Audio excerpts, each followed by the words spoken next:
What's up guys, welcome back to the FPL Lounge. In today's video, we'll look at some of the most underrated forwards in the game. And by underrated, I mean players who have an ownership of 5% or below currently.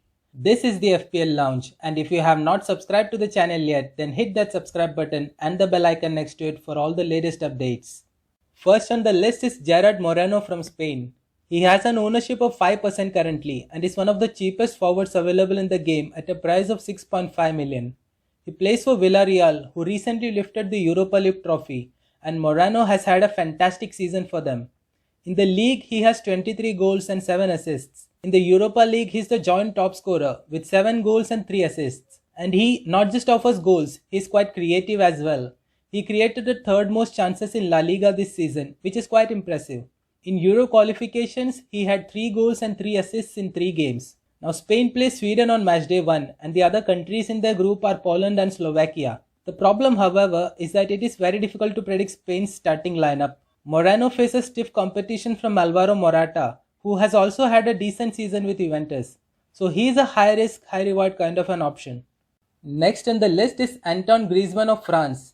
He is only owned by 3% of the managers and I never thought I would call him an underrated pick, especially considering that he was the best player at the previous Euros, as well as the top scorer of the tournament in 2016.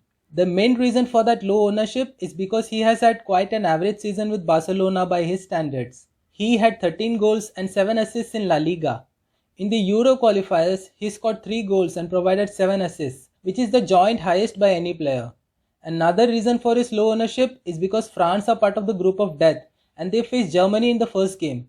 But Germany recently have had problems with their defense. They recently lost against North Macedonia in the World Cup qualifiers, conceding twice in that game. So Griezmann is not that bad of an option at all, considering that he's probably still on penalties and free kicks for France. The next player on the list is Silva from Portugal. At a price of 9 million, he has an ownership of only 1%. He plays for Frankfurt in the Bundesliga and he has had a fabulous season. He scored 28 goals, which is the second highest in the league and the fourth highest in Europe, only behind Lewandowski, Messi and Ronaldo. Along with that, he provided 5 assists and created 8 big chances in the league. Portugal are in the group of death, but they have a great matchday 1 fixture against Hungary. The problem, however, is his chances of making it to the starting 11, because Portugal's main man up front is Cristiano Ronaldo and there is absolutely no chance that he would be benched. But having said that, Ronaldo could also play on the left wing with Silva playing in the middle. Fernando Santos could also go for a 4-4-2 formation with both Ronaldo and Silva up front. We never know, but it is quite hard to ignore the form that Silva is currently in. Next on the list we have another player from Spain, Zabal. He is priced at 7.5 million, which is quite decent. He has an ownership of just 1%, which is really quite low considering how good he has been this season. He plays for Real Sociedad and they won the Copa del Rey this season. It was for last season actually, but due to the pandemic the finals were postponed and it was held this year. In the league he had 11 goals and 8 assists, which is quite impressive considering the fact that he plays in a wider position for his club. Adding to that, he created 10 big chances in the league. In the Euro qualifiers, he scored 2 goals and provided 1 assist in 3 starts. However, he faces tough competition from Dani Olmo for a place in the starting 11. Spain plays Sweden on matchday 1, followed by Poland and Slovakia in the next 2 match days. Next up on the list is Mallon from Netherlands. Selected by only 2%, he is the joint cheapest forward on my list today. He plays for PSV Eindhoven in the Dutch league, where he was the second top scorer in the league with 19 goals. He provided a further 8 assists and created the 5th highest big chances in the league.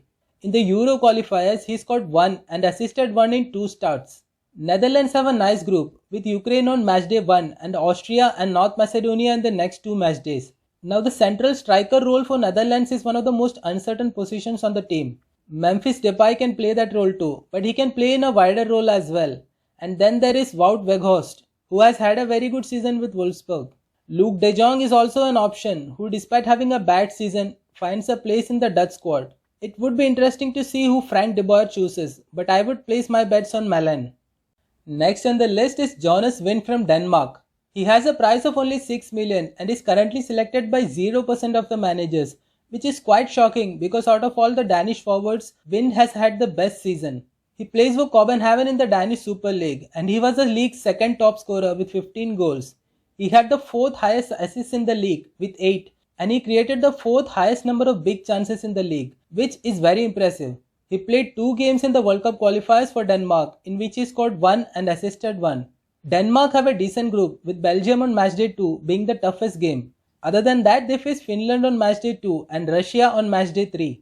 He faces competition from Kasper Dolberg for the central striker role, but based on form, I think Win should find a place in the starting 11. And the last player on the list is Goran Pandev from North Macedonia. At a price of 6.5 million, he has been selected by only 1% of the managers. He plays for Genoa in the Italian Serie A, where he has scored 7 goals and assisted 3 this season. He scored 2 goals and provided 2 assists for North Macedonia in the Euro qualifiers. Now North Macedonia have been in decent form coming into the tournament, having beaten Germany in their last World Cup qualifying game. Pandev was on the score sheet in that game as well. They also have a decent game week 1 fixture against Austria, who haven't kept a clean sheet in their last 5 games. Others in their group are Ukraine and Netherlands, and Pandev has lots of experience and he's definitely worth a thought. Alright, so that's it for today. If you liked the video, then please show your support by pressing the like button and sharing the video with your friends. Thank you for watching.